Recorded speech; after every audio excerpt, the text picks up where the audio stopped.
Hello friends, classroom में आपका स्वागत है। आज लर्निंग चैप्टर्स का एक इम्पॉर्टेंट टॉपिक लर्निंग हेल्पनेस के विषय में हम चर्चा करेंगे। जैसा कि नाम से ही पता चलता है कि ये असहायता की भावना से जुड़ा हुआ है। लर्निंग हेल्पलेसनेस या सीखी हुई लाचारी मनोविज्ञान में एक ऐसी स्थिति को कहते हैं जब कोई व्यक्ति या कोई पशु लगातार नकारात्मक या दर्दनाक परिस्थितियों का सामना करते करते अपने आप से हथियार डाल लेता है और ये मान लेता है कि अब ये परिस्थिति या ये समस्या उसके कंट्रोल के बाहर है या इसमें वो सुधार नहीं कर सकता है। ऐसी मनोदशा को ही लर्निंग हेल्पलेसनेस की संज्ञा दी गई है।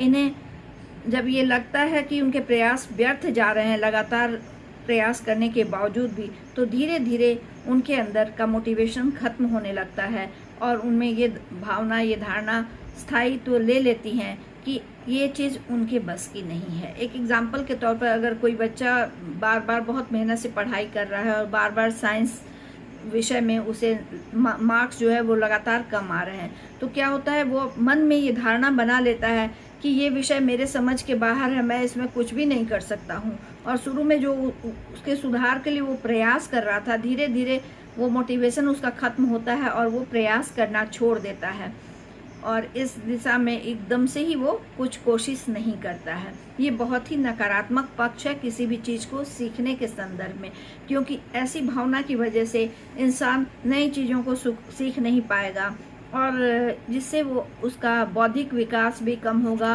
और प्रोडक्टिविटी में भी नकारात्मकता आएगी।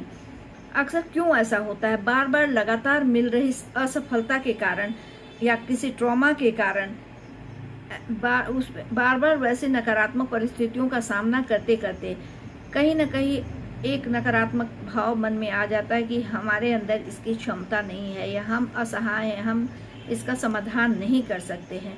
और ये मनोभावना लंबे समय तक बनती जाती है और सुदृढ़ से सुदृढ़ होती चली जाती है। कभी कभी इसका कारण ट्रॉमा हो सकता है, असफलता तो हो ही सकता है, डिप्रेशन, एंग्जाइटी जैसी समस्याएं या लो मोटिवेशन या लो सेल्फ स्टीम की वजह से भी इस तरह की समस्याएं ज़्यादा बढ़ सकती हैं। अगर हमारे अंदर सेल्फ स्टीम है, हम कॉन्फिडेंस लेवल हमारा अच्छा है, तो हम इस तरह के नकारात्मक भावनाओं को अपने आप पे हावी नहीं होने देते हैं। इसके समाधान के लिए सीबीटी, अगर इस तरह की समस्याएं बहुत अधिक हैं तो इसके समाधान के लिए सीबीटी कॉग्निटिव बिहेवियर थेरेपी से हम अपने सोचने की जो नकारात्मक दृष्टिकोण है उसमें परिवर्तन लाकर इस समस्या का समाधान कर सकते हैं। उम्मीद है ये टॉपिक आपको समझ